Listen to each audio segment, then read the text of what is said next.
People.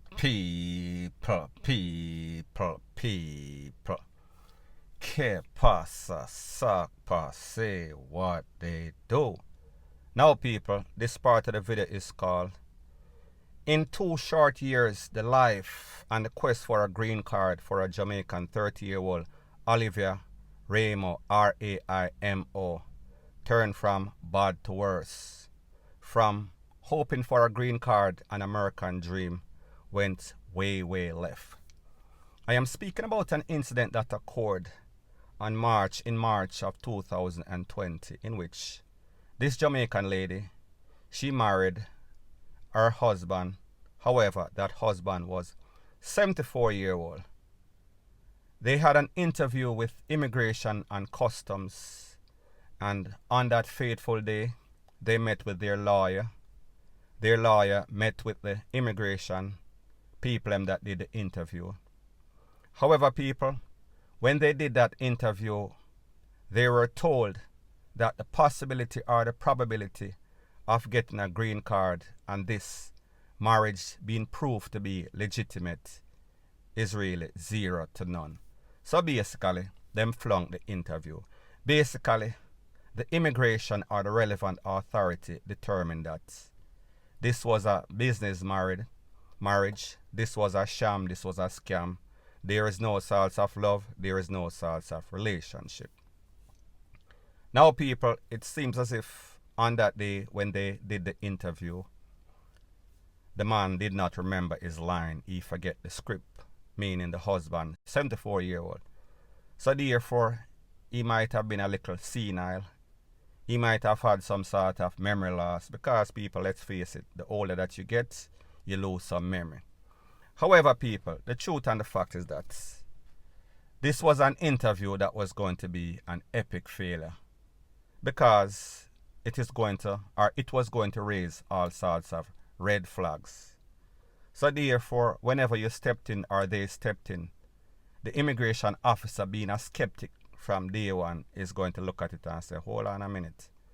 This man here, 74, this lady, 30-year-old, especially, we've seen a rise in the cases of people coming with all sorts of marriage, and we know that it is fake, it is a sham. So therefore, what they do these interviews and then they determine that let's ask a few questions and see how the answers match up. So therefore, people, I am just speaking, giving you a scenario. So therefore, they would ask, what type of drawers your girlfriend or your wife wear? And you say bingo bag, and she tell him say G-string. Then they ask the husband, what is your favorite meal? Him being American, him probably say lasagna. Then them ask she say oxtail or curry goat or something like that. People, it is not going to work. They're going to ask questions in which you should know. If you are married to somebody, if you love somebody, that means that you're going to ask that person, you're going to know that person's likes and dislikes, them family members, stuff like that. So therefore, people, because of the fact that it was more than likely not legitimate, the man forget him lying. Now, people, what makes this case even worse is the fact that when they went home after the interview to the house, the man's house in New Rochelle, because remember, she is coming from Jamaica, don't know how long she's been there. So therefore, she is basically catching with this man. This man is doing her a favor. It is said that when they went home, the lady, Olivia Raimo, R-A-I-M-O, pushed the man in the bathroom between the toilet seat and a wall and basically commencing to basically bust up him wrist with some sort of straight razor. Now, people, it is said that it seems as if the neighbors must have heard, or it seems as if the 74-year-old husband to be called the popo, called some sort of service, and one of those persons came by, and when they tried to knock on the door or ring the bell, they were denied entry into the house. I am speaking about one of those caretakers that take care of elderly people in America. So it is said that that caretaker started to call the popo. When the popo come, they heard, as soon as they reached on the scene, they heard the elderly man, 74-year-old husband, a bawl out in the bathroom, kick down the door, open the door, whatever the case is, took him to the place of recovery, did 2 surgeries to reattach the tendons in his arm. 2 surgeries, people. So we see that this lady seemed as if she had some sort of Chucky syndrome or Chucky kind of skills. Now, people, this happened, say, about January of 2020. In February of 2020, after some investigations, the Popo, they arrested her and they took her to courts. They took her to the county jail. She's been locked up since then. Now, people, based on the information, it is said that the other day in courts, she pled guilty. And based on the plea agreement, this lady is going to get 15 years in the States. And then after that 15 years, she is going to get 5 years of supervised release, meaning probation, parole, whatever they want to call it. Now, people, when we list the stuff like this, it is obvious that there is still a quest for Jamaicans and people from the Caribbean, any sorts of country that the economy is not as good, to go to America. People, it is obvious. Everybody and their mother know that, even though some people might deny it. You have a better option. You have a better chance of a good life. So therefore, persons being ambitious, they're always going to gravitate to that, unless, of course, you are okay where you are.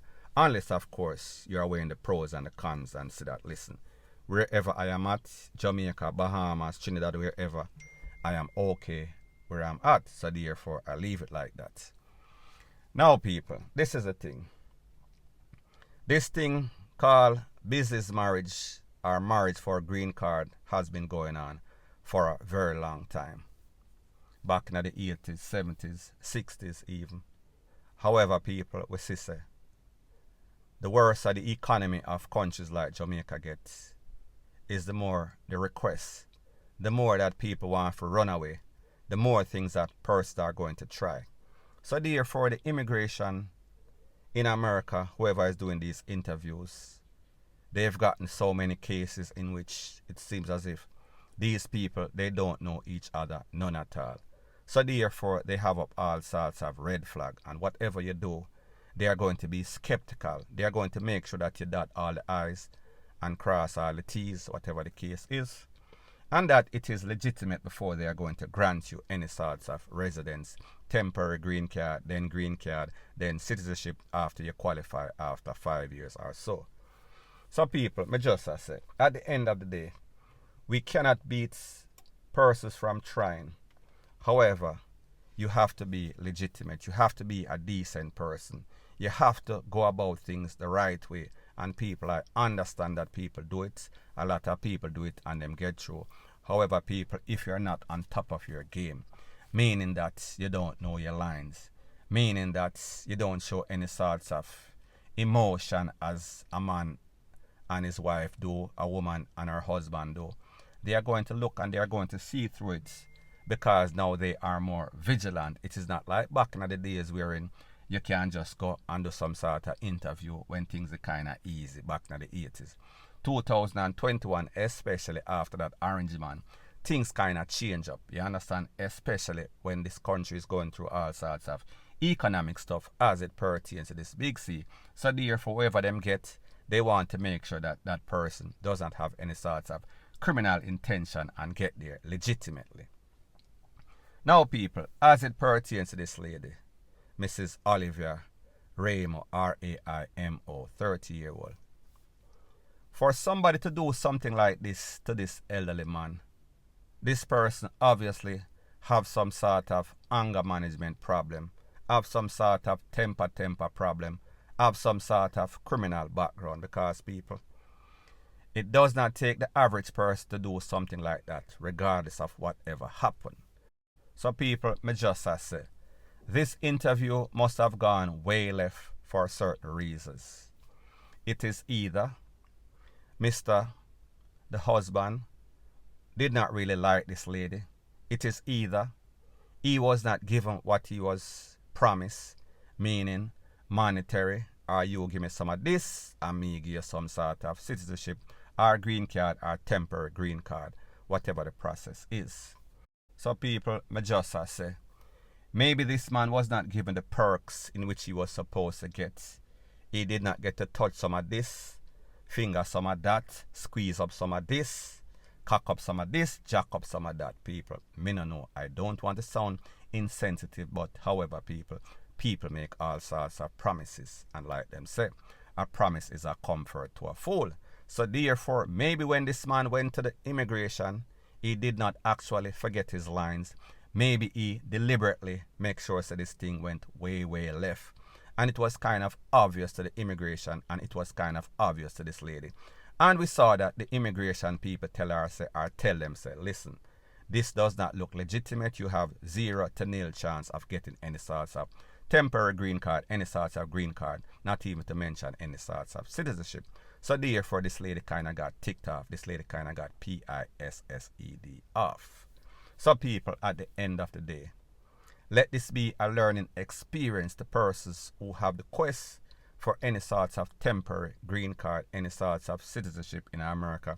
It is not as easy as it seems. And if you're not on top of your game, if the person that you're in this thing with is not in it 100%, meaning that they either like you, meaning that they are willing, they are able to study the lines and know you from head to toe, know about your family, know about your likes, your dislikes, which part your position on the bed, which part the bed head there, which part the bathroom there, any sorts of information that is pertinent of somebody that living together or some sort of relationship know about each other. Some people may just say, me nah say no try. However, it is not as easy as it sounds. And there's a lot of persons that actually pay a whole bunch of money. I have known about cases in which people who are some smuggler pay up to $50,000, 50,000 US dollar. May I talk about 7 million Jamaican dollar, and them still flunk it. And there are cases when people just basically feel sorry for people and them say, you know, some I go bust a girl or bust a man there and give him a chance. And they actually had some sort of relationship. They actually knew each other and people, it worked out. And then there are cases in which people actually just do it for free. So people, when we look at this case, it seems as if there was always trouble in paradise. It seems as if this man, the husband, he was not comfortable with the arrangement, whether it be monetary or any sorts of perks. So therefore, he decided that he was going to throw a monkey wrench into the program, and people, we see that whatever he did or whatever worked out, it was for the better, because obviously we see that this lady, she was a loose cannon and she is going to a place where she deserves to be. I am speaking about in the big yard, because based on the information, it is said that she is supposed to go for sentencing on January of 2022. So people, more than likely, it is going to be bye-bye for at least 15 years and then 5 years supervised release. So people, all's well that ends bad. Point blank and period. So anyways, people, that is my views on the whole thing as it pertains to that. And like I say, it is just my views and opinion. It is not the gospel. Your views and opinion can be respectfully different from mine. But let me know what you think in the comment section. Bless up.